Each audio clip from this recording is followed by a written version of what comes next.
Hey, Corona TV viewers, this is Peter Keys from Leonard Skinner. I want to wish you all a happy birthday. First of all, let's just do the elbow bump because we can't do the handshake right now. Hello, everybody on Corona TV. This is Macy Gray. You're smiling, and I saw your beautiful daughter earlier, who I said could come on the show anytime. Welcome, Shiv Singh. Thanks for having me, Joseph. Great to be with you. Hello, everybody. Welcome from San Francisco. The beautiful giant redwoods behind me.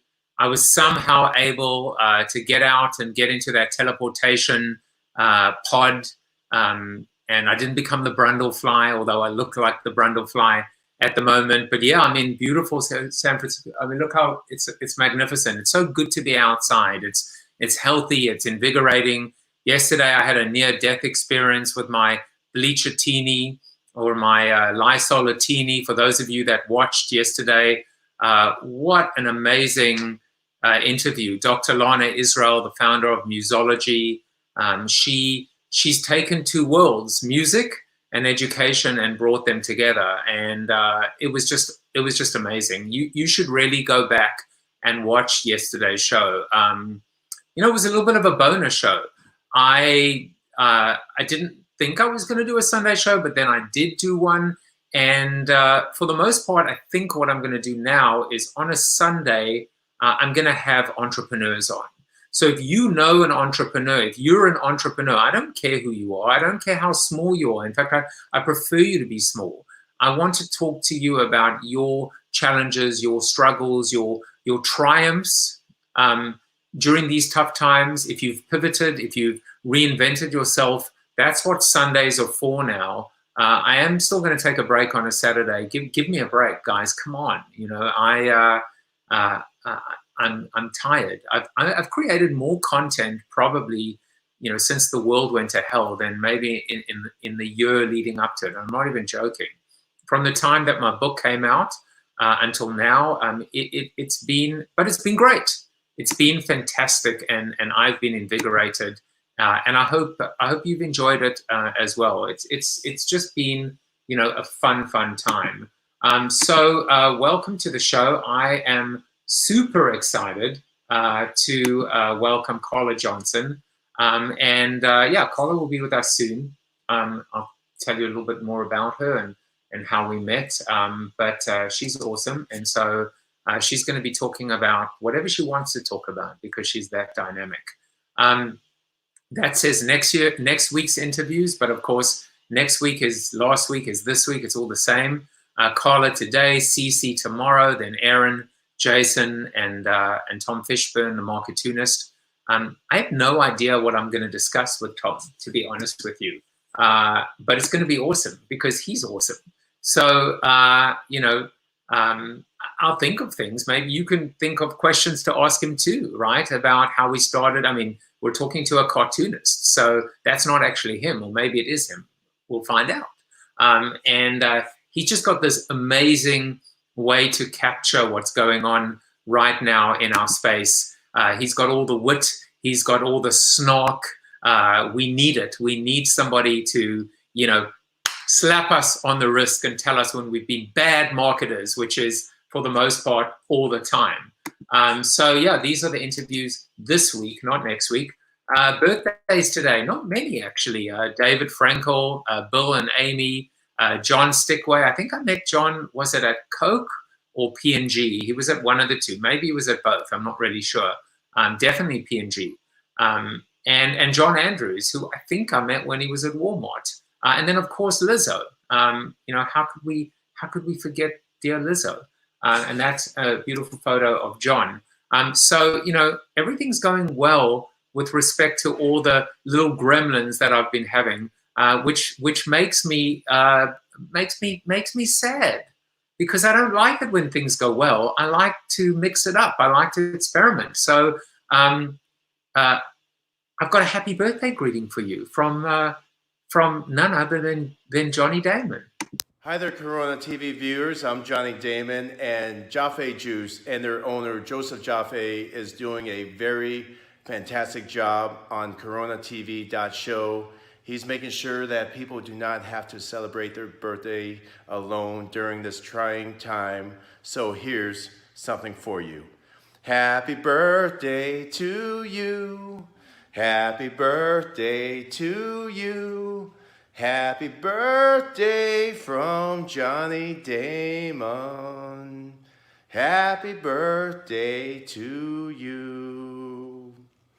Happy birthday, everyone. Can we just be honest with each other for a second? That is the worst voice in the history of the world. The worst voice.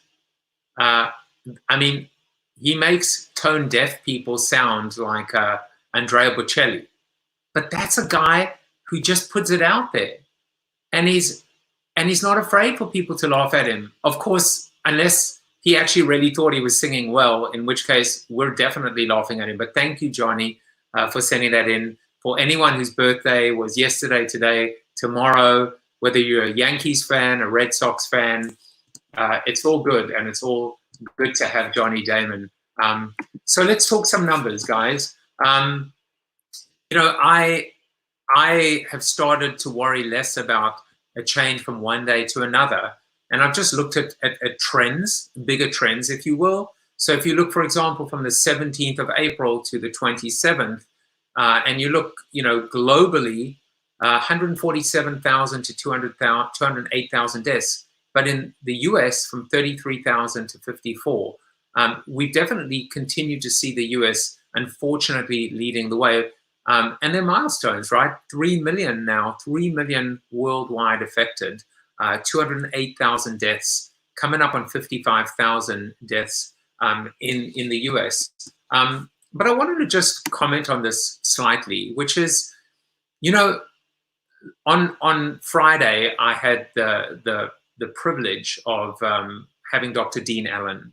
And again, if you didn't watch that interview, you should watch it. Wow, it was just incredible. It was incredible to hear and learn about the Spanish flu and compare and contrast the differences between the two. And, you know, there were so many things I took away from it. One, of course, is how we in the US are making some of the same mistakes again in terms of different states opening and closing at different times and not having that uniformity and that synchronicity and that alignment or collaboration. We don't seem to be singing from the same or playing from the same playbook. But the other one was the fact that there were 25 million deaths during the Spanish flu. But some estimate those numbers being as high as 50 million. So you look now at the numbers and you think, well, these numbers are not nearly what we saw in the Spanish flu, essentially 100 years ago, right? 100 years ago. But that's where the mind plays games with us. That's where we realized back then, I mean, penicillin was not even invented yet. We realized that we didn't have technology and the internet. We didn't have the ability to coordinate and communicate in real time. And I think that was one of the things that I certainly took away from this whole process, which is we can never look at the numbers and say the numbers are too high or too low. They're different, but we need to make sure that we're comparing them to the right things. And it's certainly not the right thing, I think, to be comparing them right now to false numbers about what they might be if we stayed home or if we didn't stay home, because the bottom line is we don't know and we never will know. But I think when we're looking back at these staggering numbers from over 100 years ago, that should give us some solace and comfort that we are in fact on the right track. So we got a bunch of regulars in the house. We got Steve Garfield. We got Adam Zand, who I think is unfortunately making a Liverpool reference, which I never like. Crystal is here. Hello, Crystal. Joey's here. Bob is talking about the Sunday show that I was talking about, the one with Dr. Israel. So welcome, my regulars. And please remember, and here's another link for you. All of these are in the Facebook feed now. If you're trying to find those episodes that I was telling you about, What about the others that are watching? There you go. There's Bob Heyman. I want to hear from all of you guys over the course of the days, weeks. What's on your mind? What's exciting you? What's motivating you? What's depressing you? I'm here for you, and that's the purpose of the show. So, oh my goodness, Richard Bonner Davies. You know, I swear to you, I was thinking about you, and I was thinking about Lou Avasano the other day. Richard was one of my first bosses here in the US when I worked at Ogilvy. He was my management supervisor on IBM, and he's just fantastic. And I haven't seen him in days, weeks, months, years, decades. I don't want to, you know, place us and make us seem old as well. Who else is here? Hello, Steve Morris.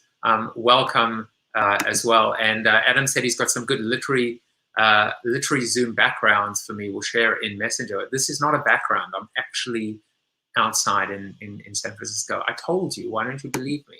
Just like I told you that I was drinking a bleachatini yesterday. So yesterday I launched the Great Celebrity Experiment Challenge.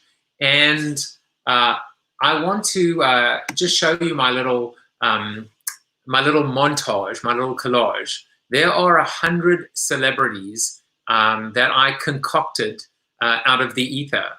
And, you know, there's Gary Vee, and there is Jeff Probst, and there's Ellen DeGeneres, and there is Adele, and Howie Mandel, and Howard Stern, and of course, Trevor Noah. Trevor Noah is the Matt Damon to my Jimmy Kimmel.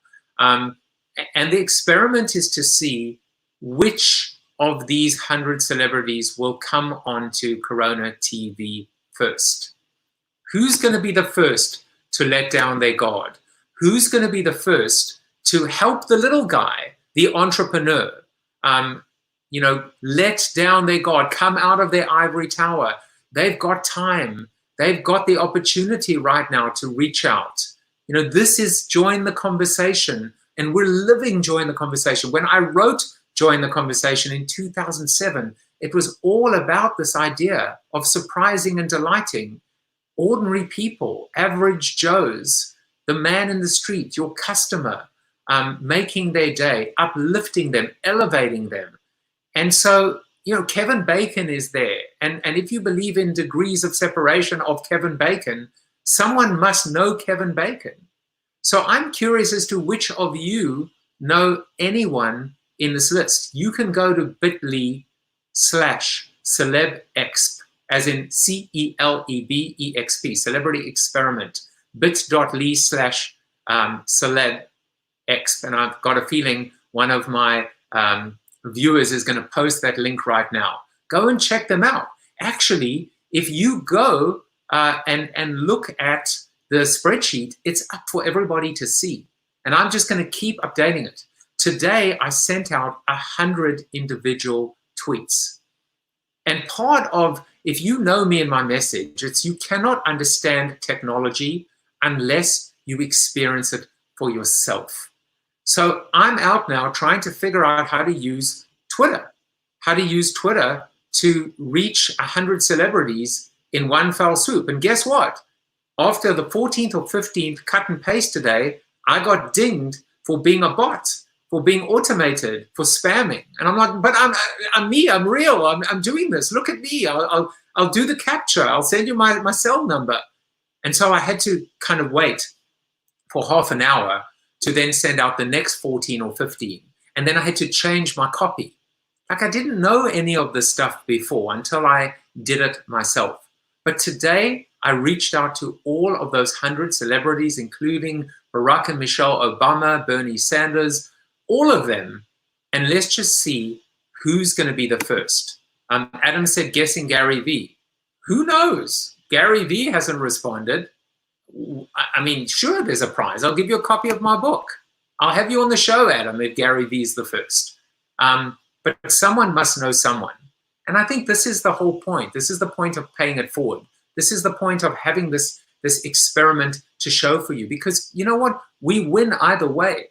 We win if nobody shows up, because we're proving that even during these dark times, when we keep on saying during these unprecedented times, we still see celebrities unable to reach out, unable to be able to share of themselves in a different, more vulnerable way, right? Because they're certainly on all the shows and Global Citizen and doing all the celebrity stuff, but this is something that pushes them out of their comfort zone. So let's just see who shows up and who doesn't. But yeah, enough of all of them. I think it's time to bring on Carla. She's smiling in the background, so I see her. She hasn't, she hasn't quit on me because I've been waffling and rambling on. So I'm gonna bring her right on. Carla Johnson, welcome to the show. Hey, how are you? Good morning, good afternoon. And good night, and good evening. We've got the Truman Show. So Carla, besides being incredibly talented and gifted, and we'll talk about all of that in a moment, let's start off by talking about where we met. It was actually about 2 years ago, right this time, right? Yeah. It was at the UBA Trends Conference in Brussels, and you and I were both speakers. So we came, I don't remember where you came in from. New York? I came from Denver.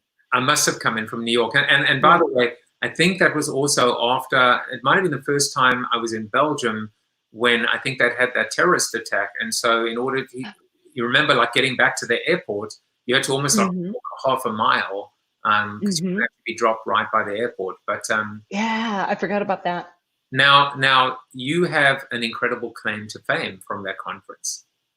I do, and you know what? I've saved it. I've saved it all these years. This is what it is. Well, I'll preface it. So one of the things that they did at the conference for each of us as speakers is that they wanted to set aside time for people to be able to talk to us, in small groups, so they could ask questions that maybe they weren't comfortable to in a big forum, or there wasn't time for, something like that. So they were promoting this opportunity to set time aside and go visit with the speakers. And I was the only woman on the agenda that year. So in the women's bathroom, when I walked in, and they gave me a little heads up, but this is a small version of it, but they had these posters, and you can see, please wash your hands before meeting Carla Johnson. And then at the bottom, it was talking about how you could go get in line to speak to one of the speakers. But the crazy thing was that these were everywhere in the bathroom, like the whole door of the bathroom stall had my picture on it. There was this poster on the wall. When you went in the stall and turned around and sat down, there was my picture. So everybody knew me. Like, it was a conference that I couldn't blend in and hide one bit. Everybody knew me. Now, obviously the one irony, the major irony, is the whole idea of washing your hands, and fast forward to to present day. But I forget who the guy was. But there was one, because guys, there were about like 12 speakers. So all of the 12 of us, hung out together, and we networked a little bit together. But one of the guys was chosen as the representative, and you can imagine his photo. His poster was all above the male urinals, a very different experience, staring at him, staring at you while you were taking, a number one. So yeah, that was so I guess I was like both a little pissed off that I wasn't the guy chosen, but at the same time I was kind of relieved as well. Yeah, it does. While it's nice to be promoted for your participation as a speaker, and it's always great to find ways to connect with people, I have to say it's probably one of the most creative and unusual tactics that I've seen. Those Belgians. A good sense of humor. So I love Corona TV at the moment because it gives me the opportunity to catch up with people that I haven't seen in so long, and that's kind of what we're doing. This is one of those interviews where there is no discussion guide, it's completely open-ended, and I'll get to that in a minute. But first of all, I always open with this question, the only thing that is a staple, because we're smiling and we're together now and it's awesome, and period, like there doesn't have to be a but. The only thing I like to ask is personally, professionally, how are you? How are you doing? How's everything going in light of what is happening around us?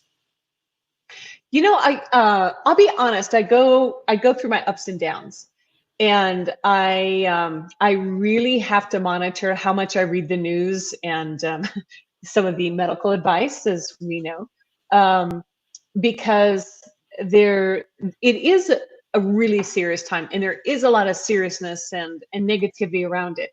And not that I don't care or don't want to know about it, but I find that if I take in too much of it, I lose my vision on what the opportunity can be for what we're going through right now. So I really have to pay attention to how much I read the news. And I'd say, given that, when I do monitor it, I feel pretty good. I have been incredibly productive, and it's kind of embarrassing to admit, but with my husband, and we have 3 teenage kids here at home, there's people around me now all the time, and I feel like I am better held accountable to be maybe productive, or how I spend my time during the day. I'm definitely much more structured, and part of that is because my husband's day is pretty structured. And so I'm getting up earlier, I'm going to bed earlier. I actually feel a lot better overall because I have this kind of rhythm that I'm in. It's helping me work on some projects that I've been trying to get through for, honest to goodness, years, and just never had the true stay at home time to sit and spend long periods of time on it. So for that, I've really loved it. It's so funny because I'm probably working harder than I've ever worked. I'm creating more content than I've created in a year. I'm not getting. I still haven't read a single book. And there's a book that I want to read right now, and I just don't even get a chance to get to it. I'm not watching a lot of TV. I'm losing weight. I mean, not as much as I'd like, but I've lost like over 5 pounds, and I'd love to lose another 10 more. I'm trying to exercise. So, you know, for all of that, it's good. Mentally, though, sometimes there are these down moments, these moments of despair almost. And it's been funny because, you know, through Corona TV, who am I to dispense advice? Who am I? Well, apparently you could dispense advice about anything, about bleach, but you know, but the thing is, the more you talk about it to the more people, the more informed you are, and the more you actually can talk about it. I can talk to someone about 18-month time. I'm assimilating enough information, even listening to Governor Cuomo being interviewed on Howard Stern, the more I consume, and I said this when I wrote, I think, Join the Conversation, I said, production is the new consumption. The more we produce and the more we create, the more intelligent we become, or the more intelligence actually comes into us and sponges into us through this interaction and through these conversations. And I'm invigorated by that. And I think you are probably too as well. Yeah, you know, I agree with that wholeheartedly, because I think anytime you have to learn something to produce, you can't produce content of any kind, I believe, good content, without learning something. And even with the things that I'm working on, there's so much, I guess, homework, research I'm a history major. And I think when I start to work on something, I always go down that rabbit hole of what else is there out there? What else do I need to know? And I go and go and go. Part of it is because I love whatever it is I'm working on, and I want to know more and more. And part of it is just because there's so many different angles to things that I've never considered before, that all of a sudden what seemed like this nice tight idea starts to get bigger and bigger, and there's a lot more opportunity for the conversation, like you said, to be part of a different conversation, or a different type of conversation, or just a lot bigger conversation than we're used to. And it's actually having the time to do that. I find it incredibly refreshing, because a lot of times we're too busy to think like that. You said something, by the way, Bob said he's producing more videos than ever before. So yeah, you know, creative people or creators are creating. But you said something that I thought was so profound, Carla. You said, ooh. No, I remembered it. No, wait, I forgot. No, I remembered it again. there it goes. No, you said you can't produce good content without learning something, and I think that's amazing. There's a quality aspect. You can spew a lot of stuff, you can regurgitate stuff, you can cut and paste, but when you produce something of substance, there is a beautiful reciprocal benefit, and that is the growth, right? The learning, and I think that's a magnificent soundbite, which I hope I remember at the end of this, because the mind is the first to go. Yeah, and when you think about, it can be about the content itself, but I've been working on videos, and you've talked about the things you've learned and gone through, even with this show over the past few weeks. And whatever that learning comes in, it's a part of getting it out the door and creating whatever it is that we're creating. I've started to draw more, I color more. I've definitely written more than I have in years, and I like to think of myself as a writer, but I see that when I get busier with other things or different formats of creation, that's kind of gone by the wayside. But I've written a lot in this last month, 6 weeks. So, well, I'm going to ask on that. I'm going to get to what we even very at a high level discussed. But now I'm just going to ask you another question, which is something that you've written that stuck with you or inspired you. Can you share one of those things that you've written in the last several weeks being at home? Yeah, and it is a little bit about what we talked about, we might talk about, and that's this opportunity that we have for innovation in a crisis, and really looking at it as a huge opportunity for launching ourselves out of this, whether it's us as individuals or teams or companies, however you define, us out of this. That there's a tremendous opportunity, and I think I didn't realize just what that was with innovation and creativity until this all came along, and I started to look at all the dynamics of it. And there's always a yin and a yang. So with all of the downside and the sadness that comes with this, what is that other side, and how do we start to rethink how we look at this and what can be, rather than we're just used to what has been. So let's take that one step further. When you talk about this creativity and this innovation, are we? Let's pick a category, or let's pick an individual, or let's pick a company. Let's pick a small company or a large company, and let's talk about. Are we talking about business model? Are we talking about revenue stream? Or are we just talking about the way we work, the way we interact with our customers, the way we interact and harness the power of our employees? There's the buffet. I'll start with the internal dynamics of a company, culture, how we look at how work gets done, who gets work done. I wouldn't say necessarily business models yet, because I'm not saying that won't come, but I think it's part of a different conversation. But when we're in this time of crisis and chaos, we've seen all the number of layoffs that happen, and sometimes it takes a time of crisis to start to skim off a part of the company that maybe isn't as productive as the company would like it to be. So all of a sudden you have fewer people to move forward. When there is crisis, people's alertness, awareness heightens, and they know that whatever they've done in the past isn't what's going to work in the future, because they've seen the wheels fall off the bus. So now people, employees in particular, are ready and know that change is coming. So now it's whether it's a leadership discussion, whether it's a grassroots, here's bringing in the voice of the customer, this is what we see and this is how we can change.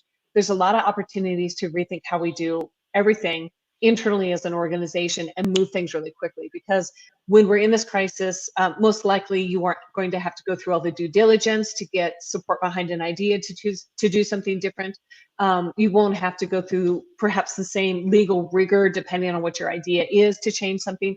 The entire organization is much more willing to make these pivots and change and these quick course corrections to test things and try things that they wouldn't have otherwise.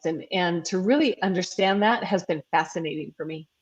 So I love that setup, and I will hit the ball right back to you, because I call it the survival instinct, and it's a piece of it's a framework and a thought leadership that I developed in Built to Suck in my 5th book. And the survival instinct, if you study it, is based on 2 things: self-preservation or adaptation. And they're both fine because they both ensure survival, but one is almost like just staying alive and not dying, and the other one is living, right? Living long. And so the survival instinct works when, self-preservation draws on fear and pain, and you try and run away from that, whereas the adaptation part is all about hunger and risk and moving towards it. A hungry lion that hasn't been fed or hasn't eaten or hasn't fed in days, weeks, will take all the risks in the world in order to be able to feed themselves and feed their pride. And I think it's one of the most interesting things you're talking about now, which is, we can only be hopeful that all of this risk aversion that has become a part of this corporate culture maybe won't be eradicated, but maybe reduced coming out of this. Yeah, and I would actually add a third element to those 2 that you talk about, and that's inspiration, because I think that there's this positive thing that can come out of watching how either another industry handles something or another company, perhaps years ago, or even going back to the Spanish flu with your guest yesterday, and looking at, okay, how did somebody else handle this? What is it that we can learn, like that is at the essence of what they did that helped them succeed? Is it about supporting a community or creating one that wasn't there before that had a big need? What is it that made them successful, and how can we really transplant that into the work that we're doing now? And I think when you do that and you start to tell the story of an idea like that, showing how it worked successfully before, here's how we, tweak it to work in our own world, and here's the idea, it again helps move down that perception of how risky is an idea, and it gets people on board faster. And I think also that story of where that inspiration comes from, it helps rally people in, probably in a more inspired way, or more people than you would get normally. Well, we'll see things like that. Speaking of which, Dr. Dean Allen is watching. He was my incredible guest on Friday. So good evening to you, sir. And all the way from Brazil, Bob Wellheim. Bob, again, haven't seen you in ages. I'm glad you're enjoying it. And here's a question. So I'll put it to you first, Carla.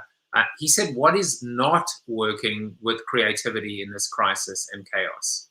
What I see not working is companies who think they're being creative, and it's actually just rewrapping a hardcore sales pitch. And I see this in my inbox every single day. And the brand thinks it's creative, but it comes off as desperate and pushy. Whether that's how they use the mask of COVID to say, we're here with you right now and we're behind you. And I had my daughter sent me a meme the other day, and it said, it was the airline saying, hey, we're behind you all the way. And the woman at the counter was saying, yeah, but where were you when my bag was 51 pounds and instead of 50 pounds when I was checking in? It's that juxtaposition of the message. And I think creativity first has to start with honesty and empathy.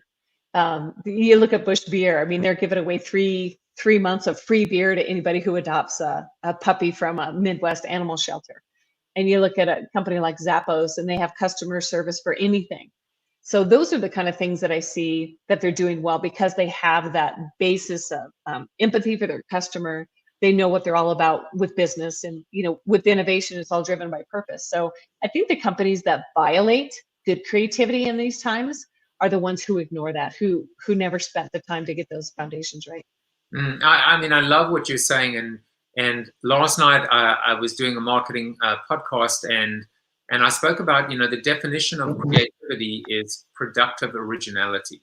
One of the definitions. And I always love this, right? Because productive originality, productive means getting a result. Originality means doing something different. So doing something different to get a result, which of course flies in the face of Einstein's definition of insanity, doing the same thing over and over again, expecting a different result.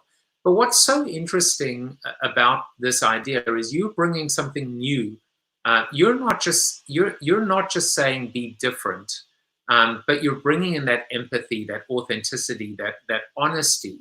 And I think, you know, you can't fake authenticity, you know, and I think it's such an important lesson here, because you may not have seen the videos that I shared, but I'm sure you're citing the same YouTube video that is a compilation of all the other ones that say we're in this together in these uncertain times, in unprecedented times, you know, people, together. You know, it's entirely possible that every one of these SOB brands were not cheating by looking to the person to the left or to the right, you know, copying on the exam when they wrote the copy for that. But it ended up being so predictable and so vanilla, and automatically every single one of them, you know, that authenticity meter just falls flat. But you're also talking about getting back to, there's a little bit of risk in a sense in some of these examples, because we're not getting too serious about everything, and we're also not being frivolous. We're finding a balance between life and being full of life without being, quite frankly, full of shit. Yeah, and I see that in the brands that do it well. And it was interesting, I was reading an article over the weekend that talks about while we're in the midst of a crisis, or even just coming out of it, we don't understand the depth of creativity or innovation that comes out of it. But what happens over time, and I think this is an interesting point as we look at the companies and the cultures that actually will have more innovation and creativity in them during this time, is this idea of language drift, that we start to talk about what we do or how we do it or how we serve our customers. We start to drift away from that cliche kind of verbiage, and we start to talk about it in a new way. Now, that doesn't mean that down the road it's not going to be cliche, and we'll have things like, you know, I don't know, I can't think about top cliche right now, but it's things that the companies that truly are thoughtful and empathetic and from their heart are looking at how do they do things different. It's naturally going to change how they talk about what they do, and in business themselves, how they talk up internally to their employees. And it's a nice way, it's a reflection of how they start to move along that path, how they actually evolve. And I think language always reflects what it is we believe, and it forms the patterns of behaviors of what we expect from employees, and that always affects customers. So this idea of language drift, I found really interesting. Words matter, and you know, I'll you know, Joey just said honesty is the new black. So there you go. You know, here's one for you. Your call is important to us and will be answered in the order it was received. Due to an unusually high call, your call will be answered in 4 hours and 52 minutes. So the language sometimes underlies something that is endemic to an organization that has lost the ability to care and to think of their customers as individual human beings. Instead, they're looked at as data, or as rounding errors, or as acceptable levels of churn. And so that humanity aspect, I think, comes to the forefront. And that's why that example you gave, who would mix beer with adopting a dog? But it works. I'm thinking of adopting a dog too, because I'm almost out of beer. And we got one more question coming in as well, which is Adam said, does that take a visionary leader or team or a culture that welcomes and incentivizes change? I think we might have got a word kind of, or both. So maybe it's, what does it take? Can you interpret the question? Yeah, you know, I think... Stop drinking. You're talking to me or Adam? No, Adam. I think I've adopted a dog recently. You know, I don't think you can ever have a grassroots movement big enough or strong enough to overcome a C-suite leadership that doesn't support innovation. I think you can have pockets of it, but it ultimately has to be supported at the executive level. Now, that doesn't mean that a CEO, I mean, we've heard this all the time. A CEO, an executive says, essentially, go forth and innovate because innovation is important to us. And then nothing ever happens. Or worse yet, people start bringing those ideas because they were foolish enough to believe that executive. And then they get hammered with what I call the gladiator effect. You know, the idea either lives or dies. And most of the time it dies and the person's career goes right with whatever happened to that idea. And so if you are going to be innovative as an organization, you have to allow it at the executive level, but you can never be innovative as an organization unless the individuals inside of it are innovative. So if that's what you want, you have to allow the space and, as you know, physical space, emotional space, failure space, all of those things to let innovation happen. It's you know, I right towards the end of Built to Suck, I wrote, because I get asked this question all the time, as I know you do as well, which is, how do we sell this into senior management?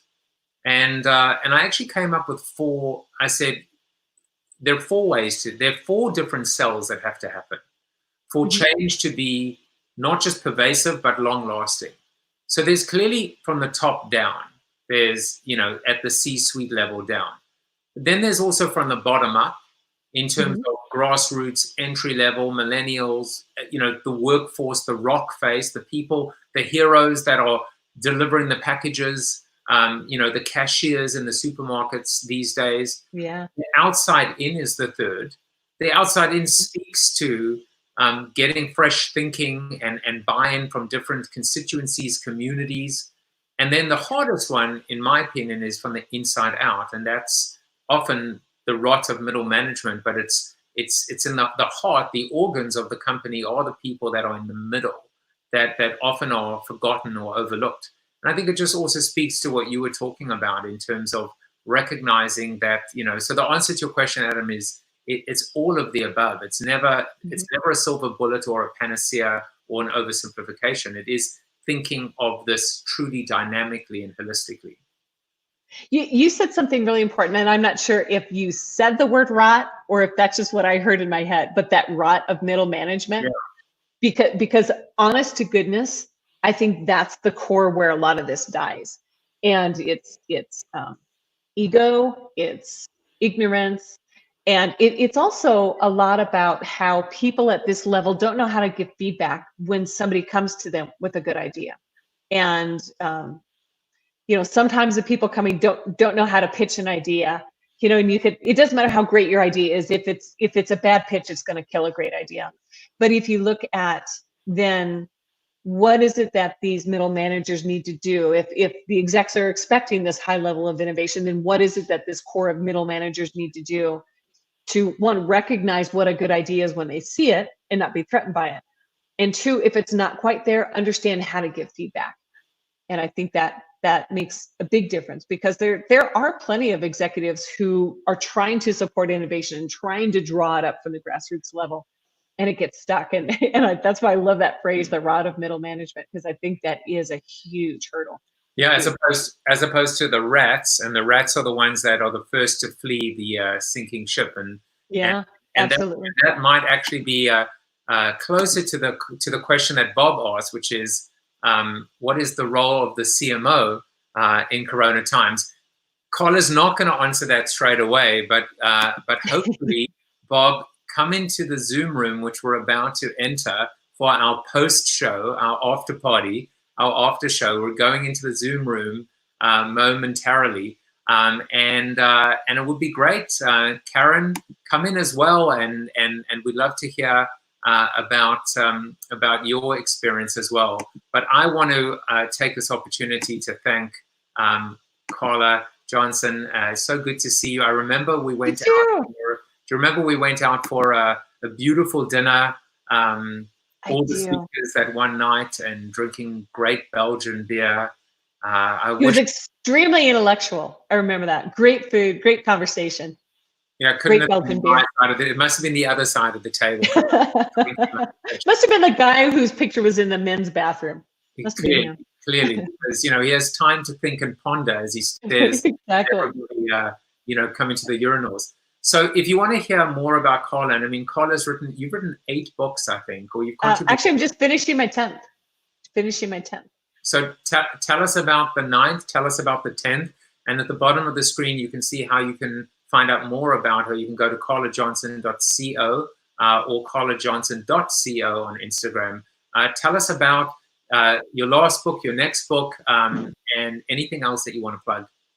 Yeah, absolutely. The last book was a collaboration, and I was part of a group of people who we spoke at a conference called the Fast Forward Forum. This last year, it was in Venice. And it is an ideal where we all come together as a small group, speakers, and I think there were maybe 50 or 60 of us all together with attendees and speakers. And we each talk about our area of expertise, and I spoke about innovation.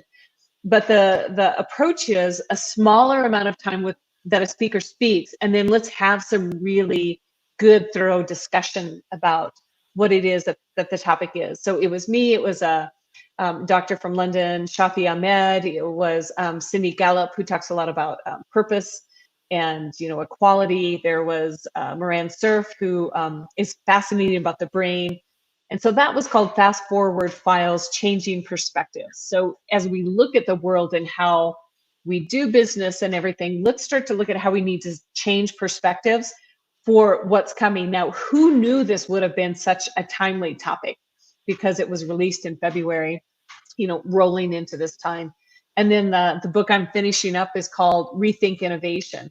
And what I did is looked at how the most innovative teams across all industries, types of companies, sizes of companies, how they consistently come up with great ideas that turn into these really bigger than life outcomes that they couldn't have imagined.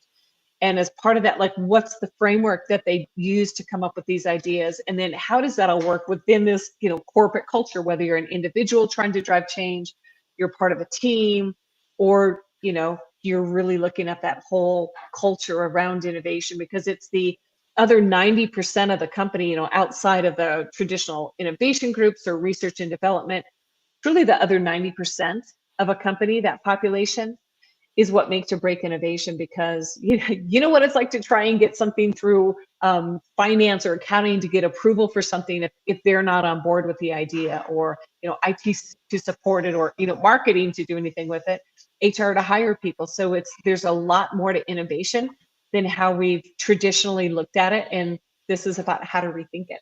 And all you guys have to do is just buy a single book, and you get that beautiful synthesis of everything in her mind. Beautiful. It just happened. Exactly, 175 to 275 page book. Carla, exactly. Thank you so much for coming in, or for beaming in. Yes, thank you. I will see you in the Zoom room in about 2 or 3 minutes. Sounds good. Thanks so much for having me. Anytime. Take care. That was Carla Johnson, and really awesome to just keep on connecting with old friends via the comment thread, via interviews, etc. I will obviously be back tomorrow with CC Chapman. We're going to talk about whatever's on his mind, but I know one of the things on his mind is education, and it will follow so beautifully from Sunday. So guys, take care. If you're still on right now, and I see some of you, come on into the Zoom room and come hang out with us. We're going to be there for about 15 or 20 minutes, and we're there every weekday. Other than that, see you guys tomorrow. Take care, and bye-bye.